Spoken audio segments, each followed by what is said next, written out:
ನಮಸ್ತೆ ಎಲ್ಲರಿಗೂ welcome back to my channel welcome tarot Sidnikita. ಇದು ಜನರಲ್ ಕಲೆಕ್ಟಿವ್ ಮತ್ತು ಟೈಮ್ಲೆಸ್ ರೀಡಿಂಗ್. ನೀವು ಇವತ್ತಿಗೆ ನೋಡ್ತೀರಾ ಅವತ್ತಿಂದನೇ ನಿಮ್ಗೆ ಇದು ರೆಸನೇಟ್ ಆಗ್ತೈತಿ. ಓಕೆ, ಸೊ ಎಲ್ಲನೂ ಫೋರ್ಸಿಬಲಿ ನಿಮ್ಮ ಮೇಲೆ ಇಂಪೋಸ್ ಮಾಡ್ಕೋಬೇಡ್ರಿ. ಓಪನ್ ಮೈಂಡಿಂದ ರೀಡಿಂಗ್ಸನ್ನು ನೋಡಿರಿ. ಯಾರ್ಯಾರು ಫಸ್ಟ್ ಟೈಮ್ ನನ್ನ ವೀಡಿಯೋಸ್ ನೋಡ್ತಿದ್ದೀರಿ, ಇದೇ ನಿಮ್ಮ ಫಸ್ಟ್ ವೀಡಿಯೋ ಆಗಿತ್ತಂದ್ರೆ ಅಥವಾ ಕಮ್ಮಿ ನನ್ನ ವೀಡಿಯೋಸ್ ನೋಡ್ತಿದ್ದೀರಿ ಅಂದ್ರೆ ಹೆಂಗೆ ಅನ್ನಿಸ್ತಂತ ಕಮೆಂಟ್ ಮಾಡಿರಿ. ಸಬ್ಸ್ಕ್ರೈಬ್ ಮಾಡ್ಕೊಂಡಿಲ್ಲ ಪ್ಲೀಸ್ ಸಬ್ಸ್ಕ್ರೈಬ್ ಮಾಡ್ಕೊಳ್ರಿ. ಓಕೆ, ರಿಟರ್ನ್ ವ್ಯೂವರ್ಸ್ ಸಬ್ಸ್ಕ್ರೈಬರ್ಸ್ಗೆ ಎಲ್ಲರಿಗೂ thank you for your love and support. Okay, so reading start ಮಾಡೋದಕ್ಕಿಂತ ಮುಂಚೆ ಒಂದು ಅಫರ್ಮೇಷನ್ನ. ಎಲ್ಲರೂ ನನ್ನ ವ್ಯೂವರ್ಸ್ ಖುಷಿಯಿಂದ ಅದಿರಿ, ಹೆದರಿಕೆ ಬಿಡಾಕತ್ತೀರಿ. ನಿಮಗೆ ಯಾವುದೂ ಫಿಯರ್ಸ್ ಇಲ್ಲ. ಏನೇ ಆಗಲಿ ಎಂತೆ ಬರಲಿ ನಾನು ಎದುರಿಸೋದು ಶಕ್ತಿ ನಿಮ್ಮಲ್ಲೇ ಐತಿ. ಧೈರ್ಯವಂತರು ನನ್ನ ವ್ಯೂವರ್ಸ್ ಅಂತ ಹೇಳ್ತಾ ಇವತ್ತಿನ ರೀಡಿಂಗ್ ಸ್ಟಾರ್ಟ್ ಮಾಡೋಣ. ಸೊ ಇವತ್ತಿನ ಟಾಪಿಕ್ ಏನಂದ್ರೆ ಥರ್ಡ್ ಪಾರ್ಟಿ ಸಿಚುವೇಶನ್. ಯಾರ್ಯಾರು ಏನಂದಿರಿ, ನಿಮ್ಮ ಜೀವನದೊಳಗೆ ಯಾರ್ಯಾರು ಥರ್ಡ್ ಪಾರ್ಟಿ ಸಿಚುವೇಶನ್ ಒಳಗದಿರಿ ಅವರಿಗೆ ನಿಮ್ಮ ವ್ಯಕ್ತಿ ನಿಮ್ಮ ಬಗ್ಗೆ ಏನು ಯೋಚನೆ ಮಾಡ್ತಾರೆ, ಥರ್ಡ್ ಪಾರ್ಟಿ ಬಗ್ಗೆ ಏನು ಯೋಚನೆ ಮಾಡ್ತಾರೆ. ನಿಮ್ಮ ವ್ಯಕ್ತಿ ನಿಮ್ಮ ಬಗ್ಗೆ ಏನು ಯೋಚನೆ ಮಾಡ್ತಾರೆ, ಥರ್ಡ್ ಪಾರ್ಟಿ ಬಗ್ಗೆ ಅವ್ರ ಬಗ್ಗೆ ಏನೇನು ಯೋಚನೆ ಮಾಡ್ತಿದ್ದಾರೆ ಅಂತ ನೋಡೋಣ. ಸೊ ಯಾವ ವ್ಯಕ್ತಿ ಬಗ್ಗೆ ನೋಡ್ತಿದ್ದೀರಿ ಅಂದರೆ ನಿಮ್ಮ ವ್ಯಕ್ತಿ ಯಾರು ಅದಾರಲ್ಲ ಅವ್ರ ಬಗ್ಗೆ 3 ಸಲ ಹೆಸರು ಹಿಡ್ಕೊಳ್ರಿ. ವಿಜುವಲೈಸ್ ಮಾಡ್ಕೊಳ್ರಿ. ಖುಷಿ ಮೂಮೆಂಟ್ಸನ್ನ ನೆನಪು ಮಾಡ್ಕೊಳ್ರಿ. ಸೊ ಇದು ನಿಮ್ಮ ಬಗ್ಗೆ ಏನು ಯೋಚನೆ ಮಾಡ್ತಾರೆ, ಇದು ಥರ್ಡ್ ಪಾರ್ಟಿ ಏನು ಮಾಡ್ತಾರೆ. ಸೊ ಲೆಟಸ್ ನನ್ನ ವ್ಯೂವರ್ಸಿಂದ ವ್ಯಕ್ತಿ ಏನಾದಾರಲ್ಲ ಥರ್ಡ್ ಪಾರ್ಟಿ ಸಿಚುವೇಶನ್ ಆಗಿದ್ರಂದ್ರೆ ನನ್ನ ವ್ಯೂವರ್ಸ್ ಬಗ್ಗೆ ಏನು ಯೋಚನೆ ಮಾಡ್ತಾರೆ, ಮತ್ತು ಥರ್ಡ್ ಪಾರ್ಟಿ ಬಗ್ಗೆ ಏನು ಯೋಚನೆ ಮಾಡ್ತಾರೆ, ಅವ್ರ ಬಗ್ಗೆ ಏನು ಫೀಲಿಂಗ್ಸ್ ಇದಾವೆ, ಇವ್ರ ಬಗ್ಗೆ ಏನು ಫೀಲಿಂಗ್ಸ್ ಇದಾವೆ, ಪ್ಲೀಸ್ ಗೈಡ್ ಮಾಡಿರಿ. ಸೊ ನಿಮ್ಮ ವ್ಯಕ್ತಿ ನಿಮ್ಮ ಬಗ್ಗೆ ಏನು ಯೋಚನೆ ಮಾಡ್ತಿದ್ದಾರೆ ಅಥವಾ ನಿಮ್ಮ ಬಗ್ಗೆ ಏನು ಫೀಲ್ ಮಾಡ್ತಿದ್ದಾರೆ. 6 of pentacles in reverse and 2 of cups in reverse. Okay, let's us clarify. 6 of pentacles, page of wands in reverse. Okay, clarify. 2 of cups,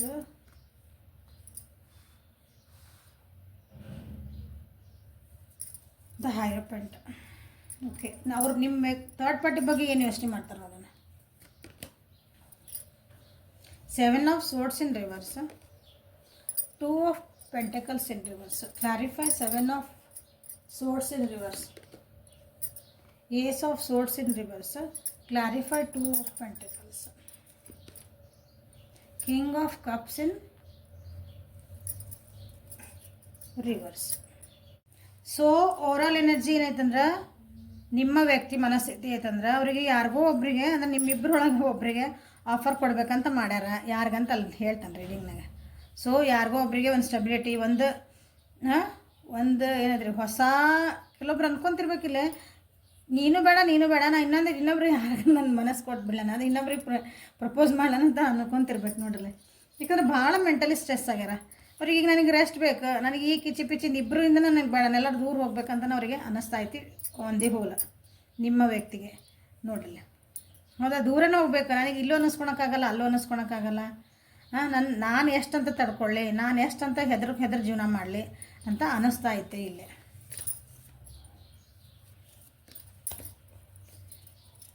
ಇದು ನಿಮ್ಮ ವ್ಯಕ್ತಿಗೆ ಓವರಾಗಿ ನೀವಿಬ್ಬರ ಬಗ್ಗೆ ಅನ್ಕೊತಿರೋದು. ಇಲ್ಲಿ ಇದು ನಿಮ್ದು, ಇದು ನಿಮ್ಮ ಥರ್ಡ್ ಪಾರ್ಟಿ ಇದೆ.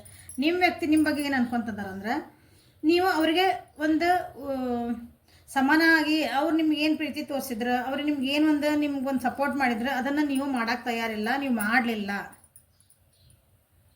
ಅವ್ರು ಅಂದ್ಕೊಂಡ ಪ್ರಕಾರ ನೀವು ಅಂದ್ಕೊಂಡಿರ್ಬೇಕು. ಯಾಕಂದ್ರೆ ಯಾರು ನಾ ಮಾಡಿದ್ದಿಲ್ಲ ಅಂತ ಒಪ್ಕೊಳಂಗಿಲ್ಲ. ನಾನು ಭಾಳ ಸಪೋರ್ಟ್ ಮಾಡಿದ್ದೆ, ಅವ್ರು ಹಂಗೆ ಮಾಡಿದ್ದೆ, ಬಟ್ ಅವರಿಗೆ ಅನ್ನಿಸ್ತಿಲ್ಲ. ಅದು ಏನು ಮಾಡೋಕ್ಕಾಗಲ್ಲ. ನೀವು ಎಷ್ಟೇ ಅವ್ರಿಗೆ ಅನಿಸಿಲ್ಲ ಅಂದಮೇಲೆ ಅನಿಸಿಲ್ಲ, ಅದು ಮುಗೀತಲ್ಲ, ಅದು ಒಪ್ಕೊಳೋದು ಕಲೀರಿ ನೀವು. ನಿಮ್ದಲ್ಲಿ ಈಕ್ವಲ್ ಆ್ಯಂಡ್ ಗಿವ್ ಟೇಕ್ ಇದ್ದಿದ್ದಿಲ್ಲ ಅಂದ್ರೆ ನೀವು ಅವ್ರು ಏನು ಎನರ್ಜಿ ಹಾಕಿದ್ರೆ ನೀವು ಅದಕ್ಕೆ ವಾಪಸ್ ಅಂತ ಎನರ್ಜಿ ಅವ್ರಿಗೆ ಸಿಗಲಿಲ್ಲ ಅಂತ ಅವ್ರಿಗೆ ಅನ್ನಿಸ್ತೈತಿ. ಇದು ಬರ್ತಾ ಈ ರಿಲೇಷನ್ಶಿಪ್ ಒಂಥರ ಬೋರಿಂಗ್ ಒಳಗೆ ಹೋತು ಅಂತ ಅವರಿಗೆ ನಿಮಗೆ ಅನ್ನಿಸ್ತು ಅಂತ ಅವ್ರಿಗೆ ಅನ್ನಿಸ್ತಾ ಐತೆ. ಅಡ್ವೆಂಚರಸ್ ಆಗಿ ಇದ್ದಿದ್ದಿಲ್ಲ ಅಂತ ಪ್ರತಿ ಸಲ ಒಂದು ಹೊಸತನ ಹುಡ್ಕೊಂತ ಹೋಗ್ಬೇಕಂದ್ರೆ ರೀತಿ ನಿಮ್ಗೆ ಅನ್ನಿಸ್ತಿಲ್ಲ ಅಂತ ಅವರಿಗೆ ಅನ್ನಿಸ್ತಾ ಐತೆ. ಅವ್ರ ಮನೆಯೊಳಗೆ ಅಥವಾ ಅವ್ರ ವ್ಯಕ್ತಿಗೆ ಭಾಳ ಸಂಪ್ರದಾಯಕ್ಕೆ ಇರಬೇಕು. ಅವರು ಹಿಂಗೆ ಅಂದರೆ ಹಿಂಗೆ ಸಮಾಜದ ಕಟ್ಟಳೆಗಳ ಅಂತೀವಲ್ಲ ಅದಕ್ಕೆ ಭಾಳ ಬೆಲೆ ಕೊಡ್ತಿದ್ರೆ ನೀವು ಕೊಡ್ತಿದ್ದಿಲ್ಲ ಅಂತ ಅವ್ರಿಗೆ ಅನ್ನಿಸ್ತು. ಸೊ ಇದಕ್ಕೆ ಯಾಕಂದ್ರೆ ನಿಮ್ಮ ಬಗ್ಗೆ ಅವ್ರಿಗೆ ಅನ್ನಿಸ್ತಾಯ್ತು ಈಗ ನಿಜವಾಗ್ಲೂ ಅಂದ್ರೆ ನೀವು ಕೊಟ್ಟಿದ್ದ ಪ್ರೀತಿ ಅವ್ರಿಗೆ ನೀವು ಕೊಡಲಿಲ್ಲ ಅಂತಲೇ ಅವ್ರಿಗೆ ಅನ್ನಿಸ್ತೈತಿ. ನಿಮ್ಮದೇ ರೂಲ್ಸು ನಿಮ್ಮದೇ ನಾವು ಸಮಾಜ ಕಟ್ಟಳನ್ನ ಬೇಡ ನಂದು ರಿಲೀಜಿಯಸ್ ಹಿಂಗೈತೆ ಇಲ್ಲ ನಾ ಹಿಂಗೆ ಇರೋದ ಹಾಂ ಮನ್ಯಾಗ ಏನಾರು ಹೇಳ್ಕೊಡೋಣ ದೊಡ್ಡವ್ರಿಗೆ ಹೇಳೋಣ ದೊಡ್ಡವ್ರ ಮಾತು ಕೇಳೋಣ ಅಂದ್ರೆ ನೀವೇನೂ ಕೇಳೋಂಗಿಲ್ಲ. ಹಾಂ ಈ ರೀತಿಯಾದಂಥ ನಿಮ್ದು ಎನರ್ಜಿ ಇತ್ತು ಅಂತ ಅವ್ರಿಗೆ ಅನ್ನಿಸ್ತಾ ಐತಿ ಅಂತ ನಿಮ್ಗೆ ನಿಮ್ಮ ಬಗ್ಗೆ ಇದು. ಥರ್ಡ್ ಪಾರ್ಟಿ ಸಿಚುವೇಶನ್ ಯಾಕೆ ಬಂತು ನಮ್ಮಿಬ್ಬರು ನಡುವೆ ಅಂದ್ರೆ ನೀ ಹಿಂಗಿರೋದ್ರಿಂದ ಬಂತು ಅಂತ ಅವ್ರಿಗೆ ಅನ್ನಿಸ್ತಿರ್ಬೇಕು.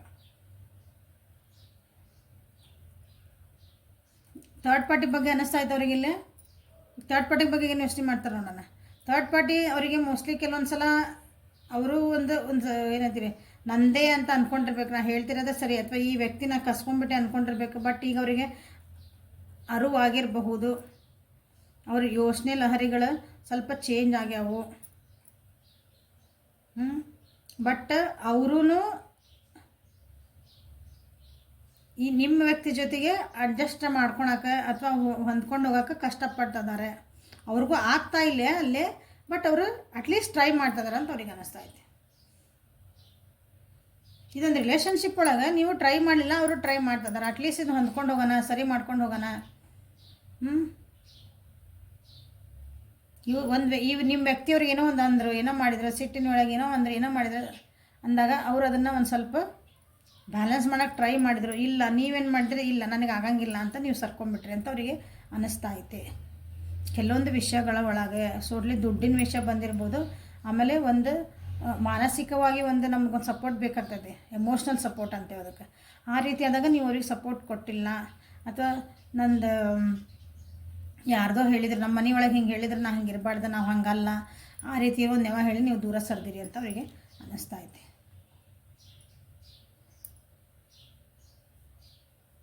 ಬಟ್ ಅಲ್ಲಿ ಥರ್ಡ್ ಪಾರ್ಟಿ ಏನು ಮಾಡ್ತಾರೆ, ದೇ ಆರ್ ಟ್ರೈಯಿಂಗ್ ಟು ಅಲ್ಲೂ ಅವರಿಗೆ ಅಷ್ಟು ಬಗ್ಗೆ ಅದೊಂದು ಕಾಳಜಿ ಇಲ್ಲ ಅಂದರೆ ಅವ್ರ ಬಗ್ಗೆನೂ ಅಲ್ಲಿ ಒಂದು ಸ್ವಲ್ಪ ಅಷ್ಟೊಂದು ಒಳ್ಳೆಯ ಅಭಿಪ್ರಾಯಗಳಿಲ್ಲ. ಭಾಳ ಪ್ರೀತಿ ಐತಲ್ಲೇ, ಭಾಳ ಖುಷಿಯಿಂದ ಅದರ ಹಂಗಿಲ್ಲ. ಬಟ್ ದಟ್ ಥರ್ಡ್ ಪಾರ್ಟಿ ಏನೈತಲ್ಲ, ದಟ್ ಪರ್ಸನ್ ಥರ್ಡ್ ಪಾರ್ಟಿ ನಿಮ್ದು ಏನೈತಲ್ಲ, ಅವರು ಅಟ್ಲೀಸ್ಟ್ ಒಂದು ಟ್ರೈ ಮಾಡ್ತಿದ್ದಾರೆ,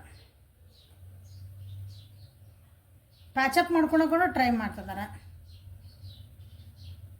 ಅವ್ರನ್ನ ಅರ್ಥ ಮಾಡ್ಕೊಳಕ್ಕೆ ಟ್ರೈ ಮಾಡ್ತಿದ್ದಾರೆ ಅಂತ ಅವರಿಗೆ ಅನ್ನಿಸ್ತಾ ಐತಿ ಇಲ್ಲೇ. ಸೊ ಈ ಮತ್ತೇನು ಬರ್ತಾವೆ ನೋಡೋಣ ಈ ಡೆಕ್ಕಿಂದ, ಓಷೋಜನ್ ಡೆಕ್ಕಿಂದ ನೋಡೋಣ. ಸೊ ನಿಮ್ಮ ಬಗ್ಗೆ ಏನು ಅನ್ಕೊತಾರೆ, ಏನು ಫೀಲ್ ಮಾಡ್ತಿದ್ದಾರೆ, ಥರ್ಡ್ ಪಾರ್ಟಿ ಬಗ್ಗೆ ಏನು ಫೀಲ್ ಮಾಡ್ತಿದ್ದಾರೆ.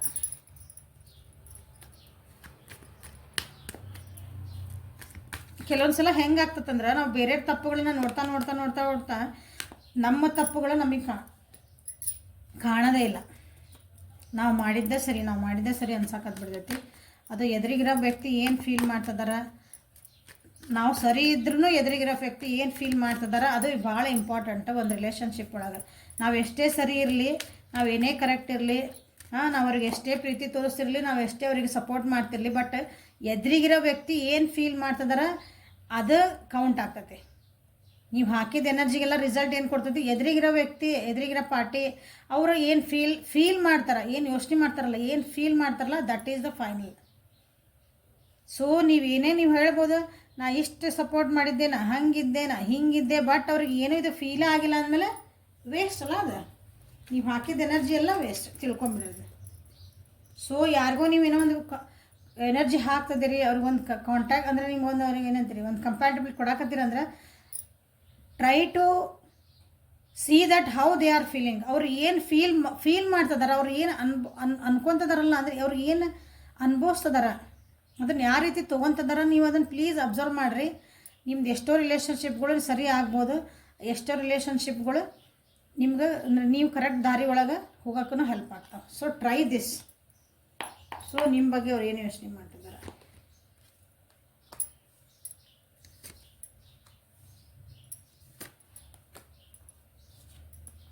ಸೊ ಇದೆಷ್ಟ ನಿಮಗೆ ಇಲ್ಲಿ ಥರ್ಡ್ ಪಾರ್ಟಿ ಬಗ್ಗೆ ಏನು ಯೋಚನೆ ಮಾಡ್ತಿದ್ದಾರೆ, ಅವ್ರ ಬಗ್ಗೆ ಏನು ಫೀಲ್ ಮಾಡ್ತಾರೆ ಅಥವಾ ಏನು ಯೋಚನೆ ಮಾಡ್ತಾರೆ. ಸೊ ಅವ್ರಿಗೆ ಯಾವಾಗಲೂ ನೀವು ನಿಮ್ಮ ಕಷ್ಟಗಳನ್ನು ಹೇಳ್ಕೊಂತ ಬೇಜಾರಾಗ್ತೀರಿ. ರಿಸಿಪ್ಟಿವಿಟಿ ಮೋಡ್ ಒಳಗೆ ನೀವು ಬರೋಂಗಿಲ್ಲ. ಅವ್ರು ಏನೇ ಅವ್ರಿಗೆ ನಿಮ್ಗೊಂದು ಏನೋ ಖುಷಿದು ಹೇಳಕ್ಕೆ ಹೋಗ್ತಾರೆ, ಅವ್ರೇನೋ ನಿಮ್ಗೊಂದು ಪ್ರೀತಿ ಕೊಡೋಕೆ ಹೋಗ್ತಾರೆ, ಅಥವಾ ನಿಮ್ಗೊಂದು ಏನೋ ಸಪೋರ್ಟ್ ಮಾಡೋಕೆ ಹೋಗ್ತಾರೆ. ಅವ್ರ ಕೈಯಿಂದ ಎಷ್ಟಾಗ್ತದೆ ಅಷ್ಟು ನೀವು ಅದನ್ನು ತೊಗೊಳೋಷ್ಟು ನಿಮ್ಮ ಕಡೆ ಇದು ಇಲ್ಲ. ಅದನ್ನು ನೋಡೋಷ್ಟು ಅವ್ರ ಒಳ್ಳೆತನನ ಅಥವಾ ಅವ್ರದ್ದು ಏನೋ ಒಂದು ಗ್ರ್ಯಾಟಿಟ್ಯೂಡ್ ಇಲ್ಲ. ಅವ್ರಿಗೆ ಎಷ್ಟಾಗತ್ತೆ ಅಷ್ಟು ಟ್ರೈ ಮಾಡಿರ್ತಾರೆ, ಯಾಕಂದ್ರೆ ಅವ್ರದ್ದು ಕೆಪಾಸಿಟಿ ಅಷ್ಟೇ ಇರ್ತದೆ. ನೀವು ಅದನ್ನು ಅಪ್ರಿಷಿಯೇಟ್ ಮಾಡೋಷ್ಟು ನಿಮ್ಮ ಕಡೆ ಒಂದು ಇದು ಇಲ್ಲ. ಯಾವಾಗಲೂ ಜೈ ಜೈ ಜೈ ನೀ ಹಿಂಗೆ ಅಂದ್ರೆ ಯಾವಾಗಲೂ ಒಂಥರ ಸ್ಯಾಡ್ ಮೂಡೊಳಗೆ ಇರೋದು, ಬೇಜಾರು ಮೂಡೊಳಗೆ ಬರೀ ಅಳುದು ನೆಗೆಟಿವ್ನೇ ಹುಡುಕೋದು, ಬರೀ ಆ ರೀತಿ ಅದಿರಿ ಅಂತ ಅವರಿಗೆ ನಿಮ್ಮ ಬಗ್ಗೆ ಅನ್ನಿಸ್ತಾ ಐತೆ. ಆಮೇಲೆ ನಿಮ್ಗೇನು ಬೇಕಲ್ಲ ಅದನ್ನಷ್ಟೇ ವಿಚಾರ ಮಾಡ್ತೀರಿ. ನೀವು ಭಾಳ ಆ್ಯಕ್ಷನ್ ಓರಿಯೆಂಟೆಡ್ ಇದ್ದೀರಿ ಅಂದರೆ ನೀವು ಭಾಳ ಏನ್ರಿ ಎಂಥೂಸಿಯಾಸ್ಟಿಕ್ ಅದಿರಿ, ಲವಲಕ್ಕೆ ಇರೋಂಥ ವ್ಯಕ್ತಿ ನೀವು. ಬಟ್ ನಿಮ್ಮ ಬಗ್ಗೆ ಅಷ್ಟು ನಿಮ್ಗೆ ಆಯ್ತದ. ಎದ್ರಿಗೆ ಏನು ಕೊಡ್ತದಾರ, ಎದ್ರಿಗೆ ಯಾರು ಏನು ಮಾಡ್ತದಾರ, ಅದಕ್ಕೆ ನಿಮ್ಮ ಕಡೆ ಅದನ್ನು ನೋಡುವಂಥ ಶಕ್ತಿ ಇಲ್ಲ ಅಂತ ಅವರಿಗೆ ಅನ್ನಿಸ್ತಾ ಐತಿ ನಿಮ್ಮ ಬಗ್ಗೆ ನೋಡ್ರಿ. ಸೊ ಇದನ್ನು ಪ್ಲೀಸ್, ಯಾಕಂದ್ರೆ ಇದು ನಿಮ್ಮ ರಿಲೇಷನ್ಶಿಪ್ ಬೇಕಂದಾಗ ನೀವು ಇದನ್ನು ತಿದ್ಕೊಳ್ಳೇಬೇಕು, ಅರ್ಥಕೊಳ್ಳೇಬೇಕು, ಆಕ್ಸೆಪ್ಟ್ ಮಾಡ್ಕೊಳ್ಳೇಬೇಕು. ನಾ ಇಲ್ಲ ಅಂದರೆ ಮತ್ತೆ ಇದೇ ಮೋಡೊಳಗದಿರಿ ಅಂತ ಅರ್ಥ. ಸೊ ಇಲ್ಲಿ ಥರ್ಡ್ ಪಾರ್ಟಿ ನೋಡ್ರಿ, ಥರ್ಡ್ ಪಾರ್ಟಿ ಬಗ್ಗೆ ಅವ್ರು ಏನು ಯೋಚನೆ ಮಾಡ್ತಾರೆ ಅಂದ್ರೆ, ಅಟ್ಲೀಸ್ಟ್ ಮತ್ತೆ ಇಲ್ಲಿ ಬಂದು ಕ್ರಿಯೇಟರ್ ಇದನ್ನು ಸರಿ ಮಾಡ್ಕೊಳಕ್ಕಾಗಿ ಅವ್ರು ಏನಾದರೂ ಹುಡುಕ್ತಾರೆ. ಹೊಸ ವಿಷಯಗಳನ್ನು ಅಥವಾ ನೋಡ್ರಿ ಹೊಸ ವಿಷಯಗಳನ್ನು ಹೆಂಗೆ ಯಾವ ರೀತಿ ಅಂದರೆ, ನಾ ಇವ್ರಿಗೆ ಏನು ಇದು ನನಗೆ ಇಷ್ಟ ಆಗಲಿಲ್ಲ, ಅವ್ರಿಗೆ ಗೊತ್ತಾಯ್ತು ನಾ ಈ ವ್ಯಕ್ತಿ ಜೊತೆ ನಾ ಹಿಂಗೆ ಮಾತಾಡಿದ್ರೆ ಅವ್ರಿಗೆ ಇಷ್ಟ ಆಗಲಿಲ್ಲ, ಯಾಕೋ ಅವ್ರು ಹೇಳಿದ್ರು ನನಗಿದು ಇಷ್ಟ ಆಗಲಿಲ್ಲ, ನನಗೆ ನೋವು ಆಯ್ತು, ನನಗೆ ಬೇಜಾರು ಬಂತು, ಸಿಟ್ಟು ಬಂತು. ಅಟ್ಲೀಸ್ಟ್ ಅವರು ಟ್ರೈ ಮಾಡ್ತಾರಲ್ಲೇ ಅದನ್ನು ಚೇಂಜ್ ಮಾಡೋಕ್ಕೆ, ಅಥವಾ ಹೊಸದಾಗಿ ಖುಷಿಯಿಂದ ಇರೋಕ್ಕೆ ಒಂದು ಟ್ರೈ ಮಾಡ್ತಾರಲ್ಲಿ, ಮತ್ತು ಕ್ರಿಯೇಟ್ ಮಾಡೋಕ್ಕೆ ಟ್ರೈ ಮಾಡ್ತಾರೆ. ಕಂಡೀಷ್ನಿಂಗ್ ತಮ್ಮನ್ನು ತಾವು ಅಡ್ಜಸ್ಟ್ ಆಗೋಕ್ಕೆ ಟ್ರೈ ಮಾಡ್ತಿದಾರಲ್ಲೇ, ತಮ್ಮನ್ನು ತಾವು ಹೊಂದ್ಕೊಳಕ್ಕೆ ನೋಡ್ತಿದಾರಲ್ಲೇ. ಯಾಕೆ ಈ ವ್ಯಕ್ತಿ ಜೊತೆಗೆ ಅನ್ನಿಸ್ತಾ ಇದ್ದಾರೆ. ಸೊ ಇಲ್ಲಿ ನೋಡಿಬಿಡ್ರಿ, ಇಲ್ಲಿ ಯಾರ ಕಡೆ ಹೋಗ್ಬೇಕು ಆ ವ್ಯಕ್ತಿ ಅನ್ನೋದು ನಿಮಗೆ ಗೊತ್ತಾಗ್ತದೆ. ಥರ್ಡ್ ಪಾರ್ಟಿ ಯಾಕೆ ಬಂದರು, ಥರ್ಡ್ ಪಾರ್ಟಿ ಗತಿನೇ ಯಾಕೆ ಅವ್ರು ಭಾಳ ಟೈಮ್ ಸ್ಪೆಂಡ್ ಮಾಡ್ತಿದ್ದಾರೆ, ನನಗೆ ಯಾಕೆ ಕೊಡೋಕೆ. ನೀವು ಏನೇ ಆಗಿರಲಿ ಅವ್ರಿಗೆ ಎಷ್ಟೇ ನೀವು ಅವ್ರಿಗೆ ಹೆಂಡತಿ ಆಗಿರಲಿ, ಗಂಡ ಆಗಿರಲಿ, ನಿಮ್ದು 7-10 ವರ್ಷದ ನಿಮ್ಮ ರಿಲೇಷನ್ಶಿಪ್ ಆಗಿರಲಿ, ಅಪ್ಪ ಅಮ್ಮ ನೀವು ಯಾರ ಬಗ್ಗೆ ನೋಡ್ತೀರೋ ಅವರೆಲ್ಲರೂ ಹೇಳ್ತಿದ್ದಾನೆ. ಇಲ್ಲಿ ಏನು ಪ್ರಾಬ್ಲಮ್ ಅಂತ ತಿಳ್ಕೊಂಡು ಸರಿ ಮಾಡ್ಕೊಳ್ರಿ, ಮತ್ತು ನಿಮ್ಮ ವ್ಯಕ್ತಿ ನಿಮ್ಮ ಜೊತೆಗೆ ಸರಿ ಆಗೋಂಥ ಚಾನ್ಸಸ್ ಮಾಡಿದವು. ಪ್ಲೀಸ್ ಪ್ಲೀಸ್ ಪ್ಲೀಸ್ ಸರಿ ಮಾಡ್ಕೊಳ್ರಿ. Okay, so this is the reading for today. Mostly ಇದು ಭಾಳ ಹೆಲ್ಪ್ಫುಲ್ ಆಯ್ತು ನನ್ನ ರೀಡಿಂಗ್ ಅನ್ನಿಸಿದೆ. ಯಾಕಂದ್ರೆ ನನಗೆ ಅನಿಸಿದ ಮಟ್ಟಿಗೆ ಇಲ್ಲಿ ಕೆಲವೊಂದು ವಿಷಯಗಳನ್ನು ನಾವು ಒಪ್ಕೊಂಡು ಸರಿ ಮಾಡ್ಕೋಬೇಕು ಅಂತ ಅವ್ರಿಗೆ ಅನ್ನಿಸ್ತಾ ಐತಿ. ಸೊ ನೀವು ಮಾಡಿಕೊಂಡ್ರೆ ನಿಮ್ಮದು ರಿಲೇಷನ್ಶಿಪ್ ಮತ್ತು ಚೆನ್ನಾಗಿ ಆಗ್ತದೆ. ನನ್ನ ಇಲ್ಲಿ ಬಂದಿರೋ ಪ್ರಕಾರ ನನ್ನ ಅನಿಸಿಕೆ, ನಂದು ಊಹ್ಯಾಪ ಅಲ್ಲ, ಇಲ್ಲಿ ಏನು ರೀಡಿಂಗ್ ಒಳಗೆ ನಿಮಗೆ ತೋರಿಸ್ಕೊಡ್ತೋ ಅದ್ರ ಪ್ರಕಾರ ಹೇಳ್ತದಾನೆ. ಸೊ ಬಟ್ ಚೇಂಜ್ ಆಗೋದು ಬಿಡೋದು ಸರಿ ಮಾಡ್ಕೊಳೋದು ನಿಮಗೆ ಬಿಟ್ಟಿದ್ದು. After all choice is yours. ಹೌದಾ, ನಾ ಹೇಳ್ಬೋದು ಅಷ್ಟೇ, ನೀವು ಚಾಯ್ಸ್ ನಿಮ್ದು. So this is the reading for today. Like ಮಾಡಿರಿ, ಶೇರ್ ಮಾಡಿರಿ, ಸಬ್ಸ್ಕ್ರೈಬ್ ಮಾಡಿರಿ. ಪರ್ಸ್ನಲ್ ರೀಡಿಂಗಿಗೆ ವಾಟ್ಸಪ್ಪಿಗೆ ಮೆಸೇಜ್ ಮಾಡಿರಿ. Thank you. Have a great day.